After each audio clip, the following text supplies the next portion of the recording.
Welcome to the Open Adoption Project. We're the Nelsons. I'm Sean. And I'm Lynette. We're so happy to be here this week with an interview with Kim Perry. Kim Perry is an adoption social worker, and she's also an adoptive mom. We talked to her in a previous episode about some of her professional thoughts about adoption, but in this episode, we'll be hearing her thoughts and her story as an adoptive mom and her experiences in adopting her two daughters who are both from Ecuador. In this episode, Kim shares specifically about adopting older children, adopting a child with special needs, and also about adopting international children. We hope that you enjoy this episode with Kim Perry.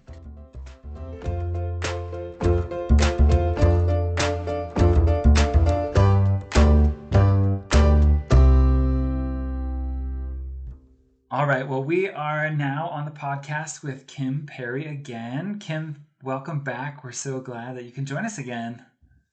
Thanks. I'm so happy to be here again. All right, well, to start off, can we have you tell us a bit about who you are, where you're from, about your family, some of your favorite things? I know we did this last time, but you can tell us different things if you want to now. For anyone who didn't hear our last episode with you. Okay. I was going to say, I can't remember what I told you last time. So I am originally from Idaho. I don't think I said that last time. That's a new fact. From Idaho, born and raised there. And then I've lived in Utah my entire adult life. And all my family's still in Idaho, so we visit up there all the time. I am married and I have 5 kids, 2 of whom were adopted from Ecuador. I think we're going to talk about them quite a bit today. And let's see. I also work at a hospital. I think that's a new fact. I'm a social worker in a hospital, which is also a fun and not very fun thing at this point in life because of COVID, but it's a good job. And things that I like to do, apparently people think I should take up painting because recently 2 people in my life sent me, one of them sent like a big paint by number that you paint little tiny squares. I'm not a perfectionist, so I just paint it however I want to, and it turns out fine. And then someone else sent me a watercolor book that I've started painting. So that's a new hobby that I have, which is great. And I love baseball, and the Braves just won the World Series yesterday. So that was super exciting for me. So you're happy? Yes, I'm so happy. How's that for a really random introduction? That's perfect. Yes. All right. Well, let's have you just jump in a little bit and tell about your experiences as an adoptive mom and maybe your experiences there. What got you there too? Okay. So I have adopted 2 daughters. My first daughter that we adopted, her name is Flor, and we adopted her when she was 7 years old from an orphanage in Ecuador. And my second daughter's name is Michelle, and we adopted her from a different orphanage in Ecuador when she was 11 years old. So both of their stories are kind of intertwined, but also obviously have their own separate elements. I met both of my daughters when I was a volunteer in a program that sends, volunteers down to Ecuador to work in the orphanages.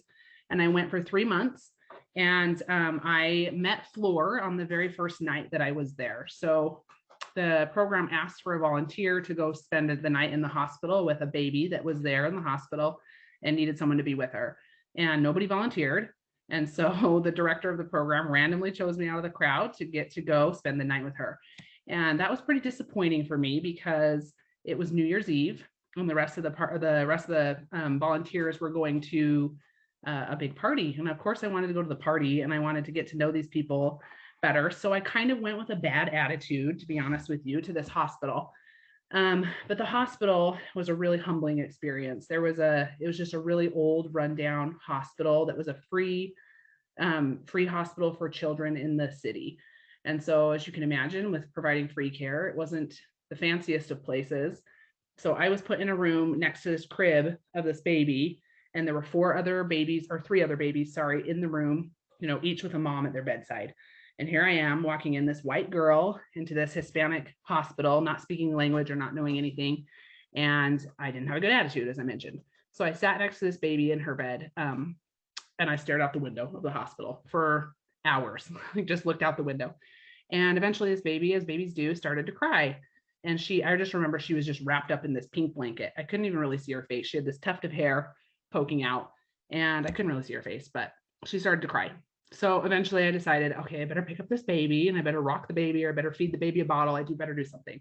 So I picked her up And pretty soon she was crying and I was crying. I was crying right along with her because I recognized that I was just being selfish. I wanted to go to a party with these volunteers.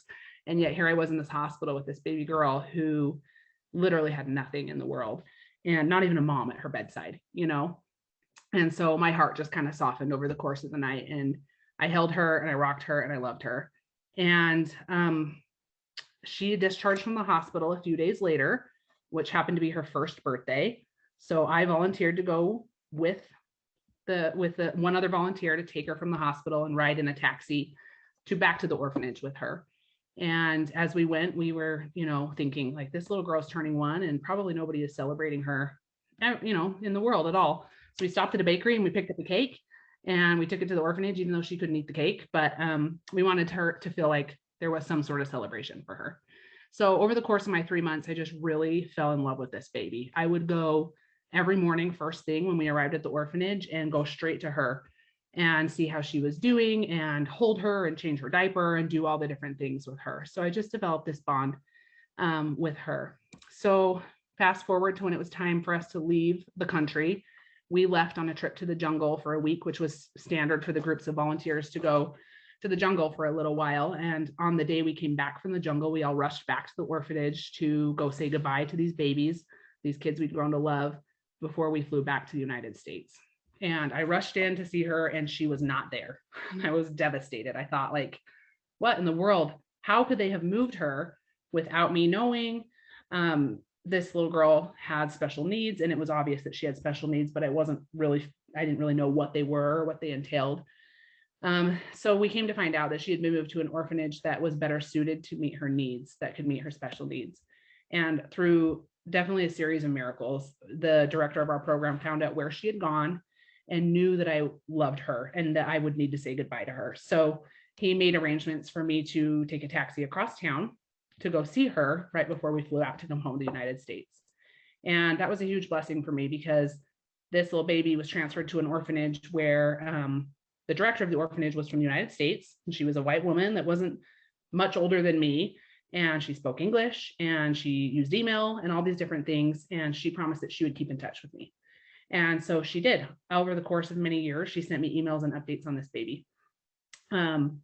None of the other kids that I met in the orphanage did I ever get to keep track of, not one. The only one I got to keep track of was this one baby that I fell in love with. And that ultimately is my daughter, Flor. And when I left Ecuador, I just felt this connection with her. I just felt like this is my daughter. And I didn't even know what that meant. Like, I had no idea what those feelings were or where they came from, because I was single and I wasn't married. I didn't have any children. I didn't have any idea of what those feelings actually were. So fast forward a couple of years and I married my husband, my now husband. And when we were dating, I told him, I said, hey, there is this baby that I love. I'm in love with her and I'm going to adopt her one day. And he was just kind of like, okay, like, I don't know if that's really possible or anyway, but he was just like, yeah, okay, that's okay. So we got married, and by Ecuador's laws, you have to be 25 before you can start the adoption process. I guess I'll back up a little bit. We had 2 biological children before we turned 25, which just sounds so young at this point in my life, but we had 2 biological children before we turned 25. And when I had my first biological baby, she was born, and the feelings that I had for her were so familiar to me because I'd had them for this little girl in Ecuador all those years before. And I recognized then that it was the exact same feeling that I felt for my 2 daughters, basically. So we had our oldest biological daughter while I was pregnant with our son. My husband, when I turned 25, surprised me with a bank account. We were young, poor, dirt poor college students. And he opened this bank account that he'd been saving money, despite I didn't know about it at all, that he'd been saving money towards the adoption expenses for Flor. And so he surprised me with that on my 25th birthday. And he turned 25 2 weeks later. So we were both then eligible to start the adoption process for her.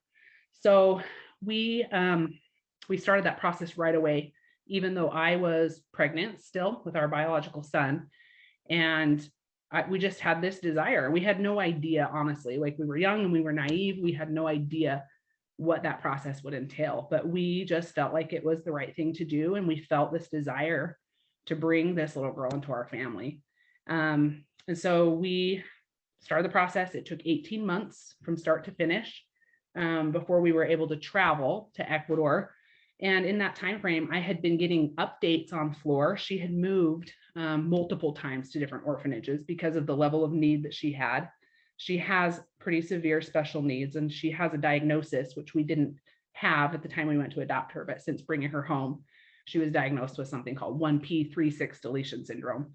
And so she has global developmental delays. And we didn't know when we went what that meant exactly. We didn't know if she was walking. We didn't know if she was talking. We didn't know if she was potty trained. We didn't know any of those things.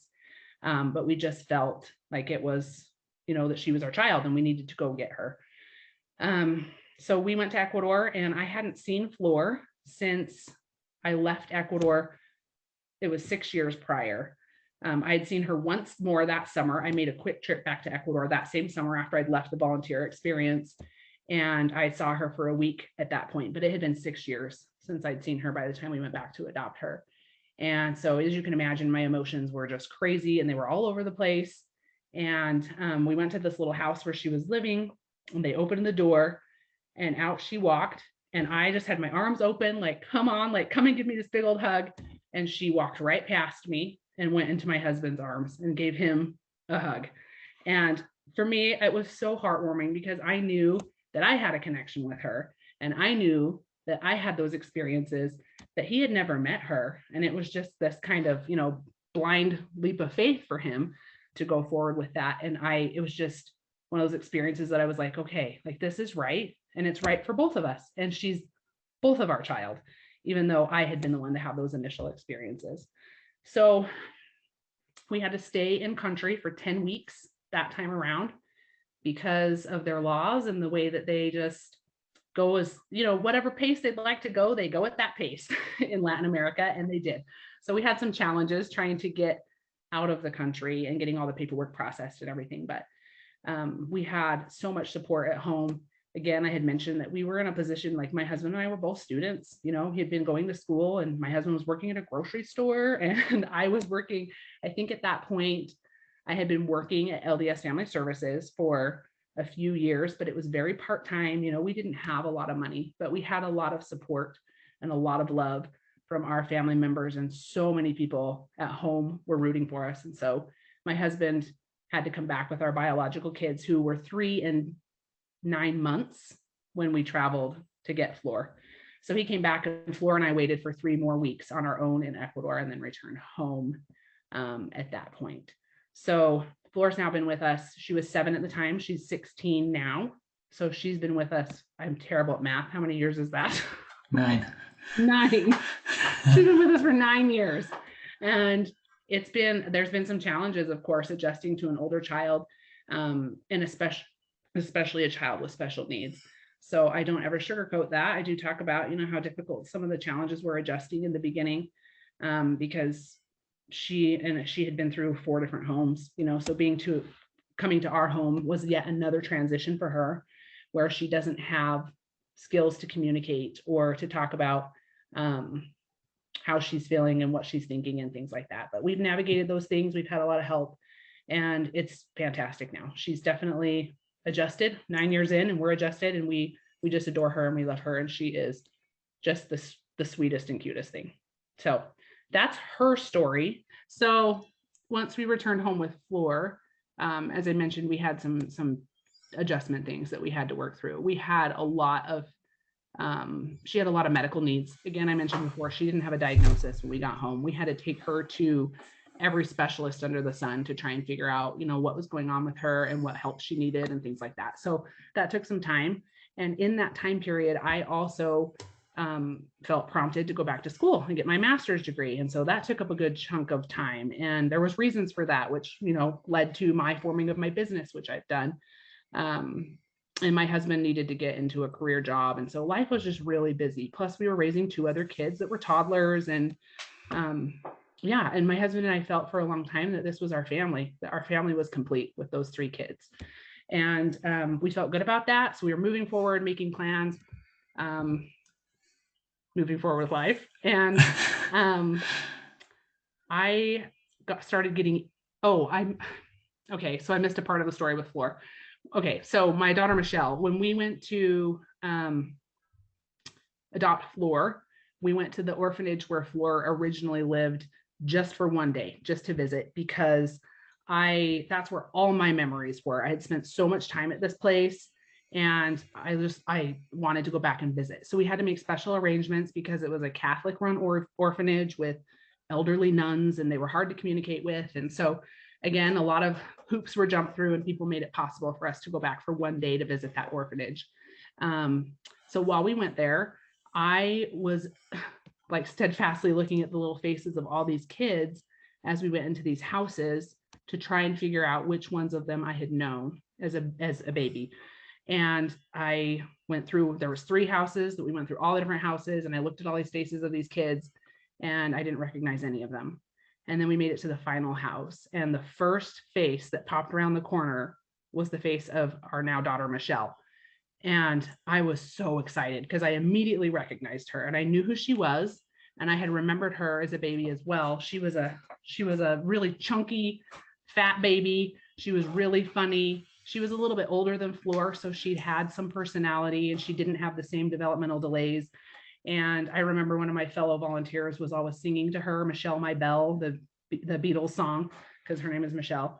And I just immediately was so excited. I saw this little face, and I gave her a hug, and I asked the nun for permission to take a picture with her, because you're not allowed to take pictures in this orphanage. And the nun granted me permission to take one picture with her, which is so lucky. So we do have a picture from that day of me and Michelle. Sadly, Michelle's eyes are closed in the picture, but that's okay. We still have it. So fast forward, we get home. We're home with Flor. Life's a little bit hard for a little while with all the adjustments and everything. And I could not get Michelle out of my mind. I just continued to think about her, and to think about the fact that she was the only child left amongst the group that I had known, which means that all of those other babies that were babies at that time had either been adopted into other families or returned to their birth families, which did happen in some cases. They'd be returned to their birth families if they found some family members to take them. And so I thought, you know what? I'm an adoption professional. I've been doing this for a lot of years at that point. I can find this girl a family. And so I remember getting her profile from the agency that had kind of custody over her here in the United States. And they had these pictures of her posed with this really awful teddy bear. It was like bigger than her. They're pictures of like trying to put a profile together for her. She's wearing this green turtleneck. Anyways, they sent these pictures to me and a little bit of information about her, because I said, listen, like, I know a lot of families that are hoping to adopt. I am going to work towards finding this girl a family. I want her to have a family. So I did that for 3 years. For 3 years, I sent emails, and I probably still have them sitting in my email, to various families. And I would post on social media and say, I'm aware of a child in Ecuador that needs a family. We've been through the process. We can coach you through this. We can let you know how to do this. And well, nothing ever came of any of that. Surprise, surprise. Nothing ever came of any of it. Until one day, my husband and I had been trying to sell our house, and my husband had been commuting an hour a day to go to his job that he had gotten. So, well, an hour each direction. So 2 hours a day he was commuting. And so we had put our house on the market, and it had been for sale for like 4 months, and nothing. Like, we'd had nothing. We'd had a few people come and look at the house, but nothing had ever come of it. And for whatever reason, one day, Michelle was on my mind as we were sitting at home. And I had a distinct impression that was a spiritual impression for me, that our house would sell, but we needed to use the funds that would come from the house for Michelle's adoption. And I immediately was like, oh my gosh, what? Like, Michelle's my daughter too. You know, I didn't ever consider that possibility, just because, as I said, my husband and I were feeling pretty good about those 3 kids. We felt like our hands were full and everything.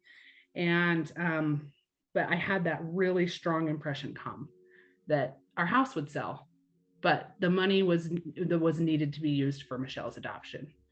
And so I told my husband, I was like, okay, you got to sit down for this. Like, I have this bomb to drop on you. I think we need to go through the adoption process again. And he was like, oh my goodness, what? But to his credit, he's always been very good about figuring things out on his own. So he said, give me a little bit of time. And so he came back to me later that same day and said, I've thought about this. I've prayed about it. I feel really good about it. We need to move forward. And I said, okay, well, let's move forward. Well, the very next day, we got an offer on our house that had been sitting on the market for 4 months. And the offer that we got on our house was for more than our asking price. Like, explain that to me, right? How does that even happen? You don't offer more on an asking price on a house that nobody's like trying to outbid you on, right? But it was a very clear sign to me that this is the path you need to be on. And so we sold our house and we used that money to begin to start the adoption process for Michelle. So we moved forward with her adoption, and it went quicker that time. So I can't even remember how long the paperwork took that time because we'd done it before. We were a little bit more familiar.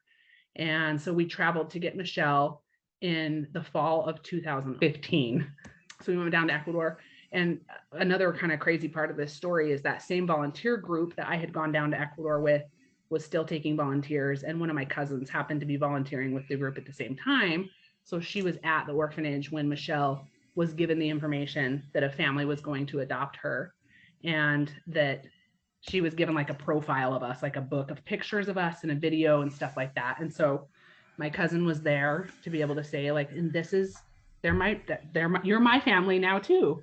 And this is what they're like, and this is what our home is like, and all this stuff. So did Michelle remember you? She did not.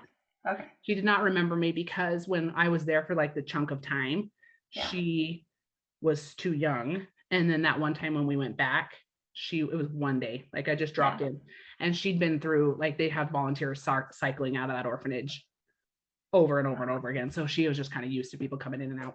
So anyway, so my cousin kind of got to help prepare her for the fact that we were coming and her family was coming. And so that was a special part of the story. So we went down, we adopted Michelle, and we were in country 6 weeks this time, which was much faster than, 10 weeks. Better than 10. Better than 10. So we got home a lot faster this time, and we had prepared ourselves a little bit better this time around, thinking like we had some adjustment things with Fleur that we didn't anticipate. We better be prepared for some adjustment things with Michelle. But truly her adjustment period when she got home was like magical, and it always has been. She's just been a dream child. She is easy. So she left the orphanage on her 11th birthday. I didn't mention that. So she left on her 11th birthday and joined our family on that day. And she's just been, like I said, just a dream child. She's been a wonderful like addition to our family, and just a happy, easygoing, just such a fun kid, like such a fun personality. And so we didn't have the same struggles with her. We all bonded very quickly. We all attached very quickly. And it was just really a smooth process. That's not always the case. We kind of had one of each, which was a little bit interesting for me because Fleur was the one that I had that connection with from the beginning. And so I expected it to be a little bit easier, but hers was the harder one than Michelle. We just attached really quickly and really easily. So she's always just kind of felt like she belonged in our family. And of course, there's things that are hard on her end, and that's something I'll leave for her to talk about sometime. She did say a little bit on a podcast with you guys earlier, and it's not all, rainbows and butterflies by any means. There are struggles that she has, but as far as the adjustment and the attachment process, it was pretty quick and smooth. And then maybe one more question to kind of like fill out the rest of your story. So you have a 5th child. Oh, yes. And how did it, what was the timing on that? Yeah. Like, how did that all happen? Yeah. Okay. So as soon as we got home from Ecuador, I found out I was pregnant, and I was like, oh no, that is, how does that, I mean, I know how that happens. You can edit that part out. But we were not planning on having any more children, and we were using protective measures to not have any more children. But I found out I was pregnant, and I was really sad about it because I thought Michelle's going to feel like she is just being replaced. Like, we just came home with her and we're going to have a biological child. We're going to have the real deal. We're going to do it that way. And I was really sad throughout that whole pregnancy. But my daughter Lizzie was born about 9 months after Michelle came home. It's good math. And she's been a fantastic addition to our family too. I feel like actually it was a huge blessing for Michelle because she was there for the whole process. She got to see a sibling come into the family, and Michelle and Lizzie have just a fantastic bond. Like Lizzie wants Michelle to tuck her into bed every night, and she wants Michelle to do the story time. Like they have a really, really cute bond. And I think that that's been important for Michelle to see that she has an important role in our family in different ways. So that's how we rounded out our 5 kids. So we always joke like our oldest biological child came on her own. She was born first. And then the other 4 came in pairs. Flora and Jace came within 9 months of each other. And then Lizzie and Michelle came within 9 months of each other. And we look at each other and say, how the heck did we get here? But here we are. Yes. Oh, that's such a beautiful story and a beautiful unanticipated path that has led to something awesome. Yeah. Well, we have lots of questions for you.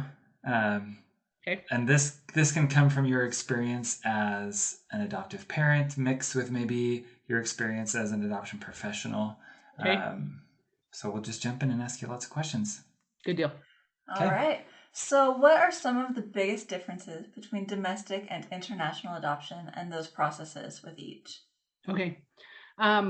So as a professional, I work only really in domestic adoption. I do write home studies for international adoption, but after that I pass the home study off and then I don't do anything else with it. So all of my experience with domestic adoption or in my professional life is with domestic adoption. International adoption is, I would say, a lot trickier for a lot of reasons. First of all, you're never going to be adopting an infant by the time you do all the paperwork and all the processes and all the clearances have been done on the other end in the other country for the child to be declared adoptable. They're almost always going to be toddler or older. So that poses some challenges. It's the same thing as adopting a child out of foster care. You know, they're going to have some things that have happened in their background that are difficult, no matter what. They've had something hard happen if they're in foster care or if they're in an institution like an orphanage. So those are some challenges that you're going to have to be aware of and know that you're going to need to do some due diligence to help your child through those things. I think another challenge is just international adoption rates have gone down quite a bit, even since my husband and I adopted our 2 daughters. Like they are dramatically down. And I think a lot of that has to do with government stuff, which I completely understand because you want to make sure that everything's happening the right way and that there's no child trafficking going on and stuff like that. So there's just a lot of red tape involved in international adoption. And so the paperwork processes are going to be longer almost always. So I think it's just a harder path sometimes. As an adoption professional, what kinds of differences have you seen in adoptees' experiences when comparing international and domestic adoption? Yeah, so similar to what I said, I think that there's higher rates of attachment issues and things like that because they always have come from a prior home or a prior living situation.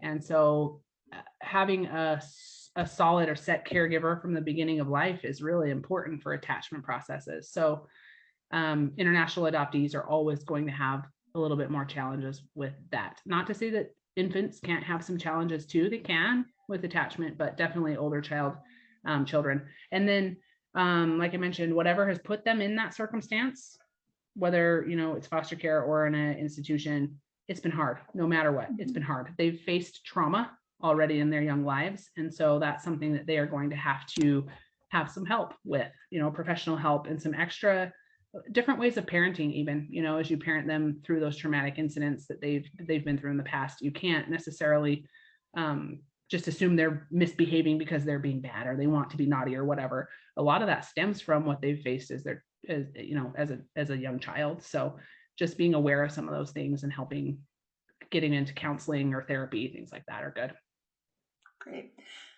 All right. So what are some of the unique challenges of being a special needs parent? Oh, there's so many, so many. Flor, so like I talked about, she has really global developmental delays. So she functions on the level of probably about a 2-year-old, and she's 16. I remember when we very first adopted her, I was walking down the hall with her at a hospital because she had an appointment, and I was holding her hand. And then the next thing I knew, I looked down and she was not holding my hand anymore, but she was holding the hand of a random man walking down the hall. And I was like, oh my gosh, I'm mortified. So some of that is her attachment coming out, because whoever was nearby was her caregiver, right? But also some of that has stayed with her into her older years, because she has these severe special needs. So she quickly wants to become friends with people, and that means sometimes getting into their personal space or sitting on their lap or holding their hands or whatever. So we've had to really, and she's really small. Laura's really small, so she looks a lot younger than she is, and so people want to baby her sometimes or let her get away with some of that stuff. And so we sometimes have to be a little bit firm about boundaries with her, with other people, and what's appropriate for her and what's not appropriate for her. So that's always been a challenge that we've faced with her. But additionally, just finding resources for her has been also difficult, because she came at age 7. She kind of missed the window for Head Start programs or early intervention programs and stuff like that she may have had access to if she'd been here earlier. And so we really haven't had. Flor has been on a waiting list for services for people with disabilities through the state since she came home at age 7, and she has still not received any services. So it's always just kind of navigating everything on our own. We work with her pediatrician a lot. We've worked with Shriners Hospital, which has been fantastic, and Primary Children's Hospital, and they've connected us to a lot of resources. But it would be so much easier if everything was kind of streamlined and she had one, like a case manager or someone through the Department of Services for People with Disabilities that was managing all of her needs and helping us kind of go through things one at a time. So that's always been a major challenge too. I think that would be for any parent with a special needs child, but I think because she got a later start on connecting to the services, we waited a lot longer for them. Yeah, that's really hard. Yeah. So you're a multicultural family, or a multiracial. What are some of the unique challenges that has presented with being an adoptive parent? Oh, so many.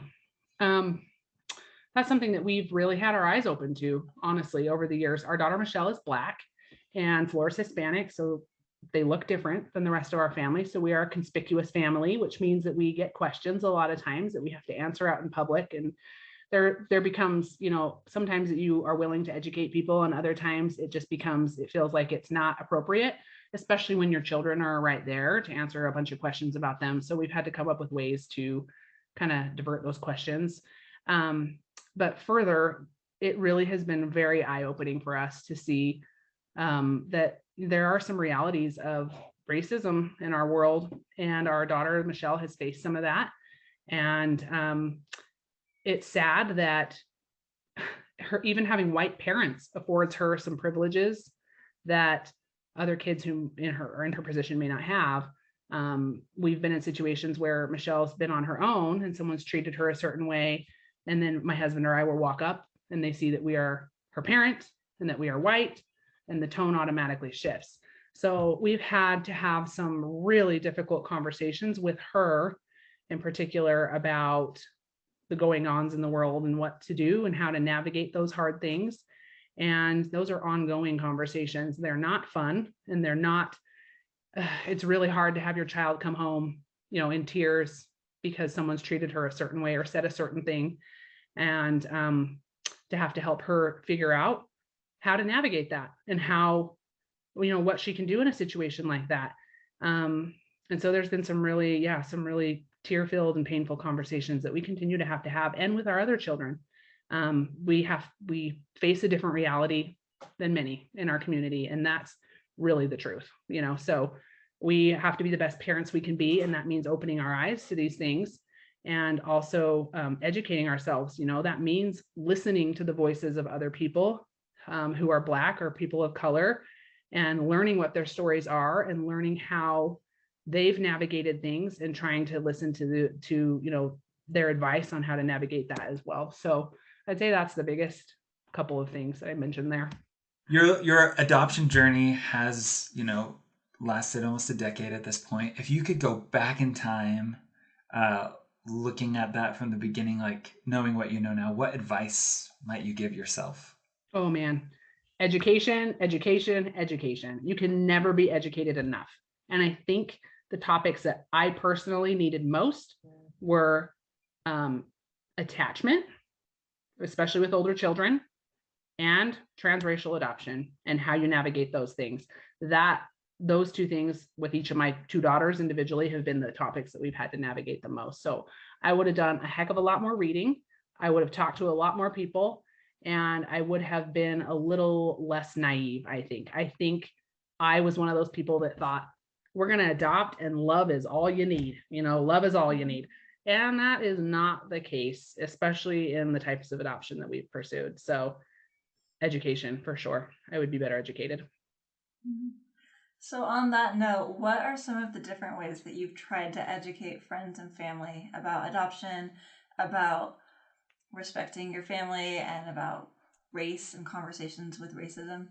Oh, there's been so many. There have been some really, again, painful conversations where this is a sore subject for me, because we've had to put up boundaries with people in our lives that we can't really have the same level of relationship with them anymore, because they haven't seen the need to be open and educated about those topics.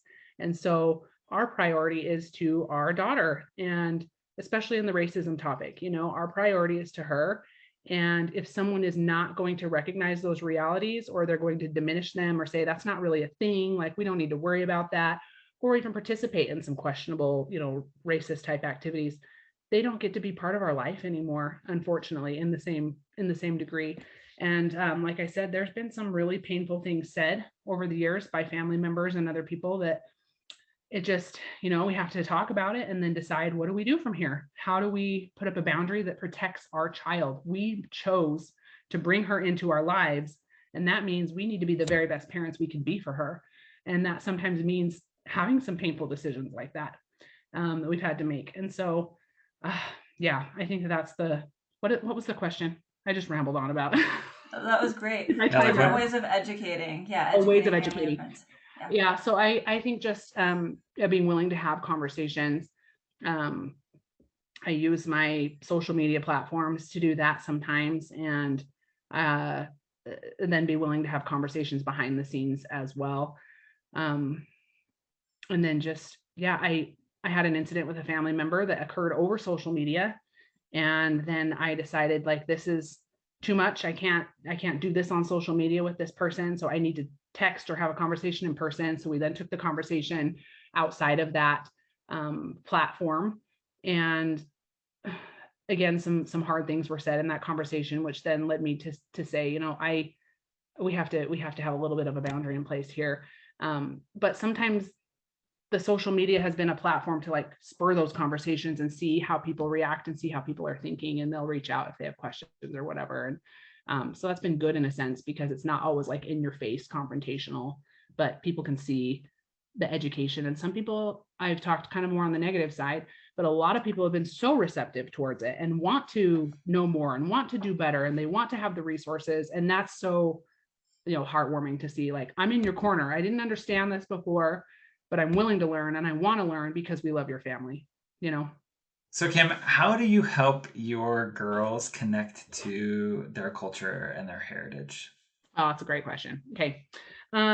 Ecuador is a big part of our lives. We talk about Ecuador, we celebrate Ecuador. We have lots of art and things that we brought home from Ecuador. We have a whole wall in our basement that's just our Ecuador wall. It has a flag and a banner from there, and pictures of our time there, but also pictures like paintings that we purchased while we were in the country. So all of that is on our big wall in our basement family room.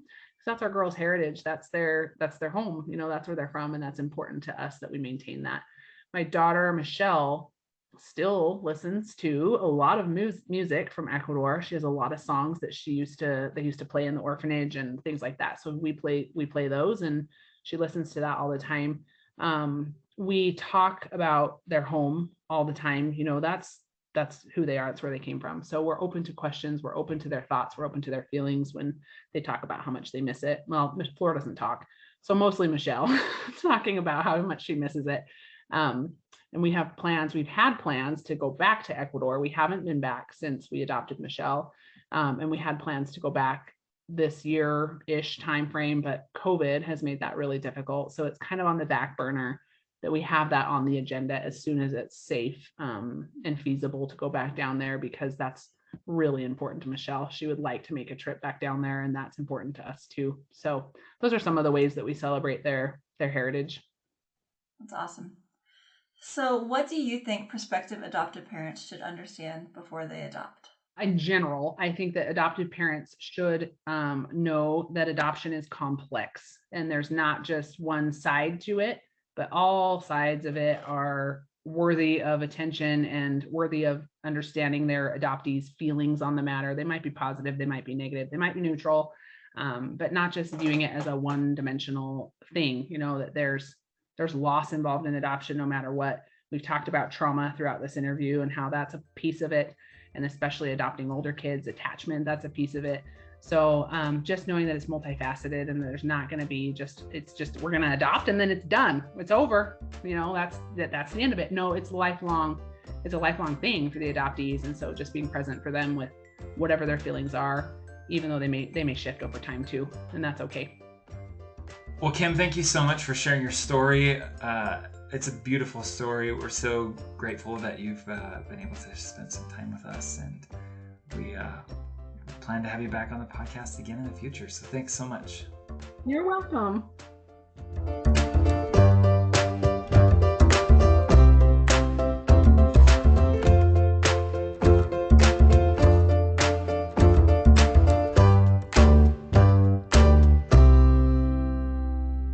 Thank you so much for listening to this episode of the Open Adoption Project. We loved talking to Kim, and we're so happy to share her thoughts with you.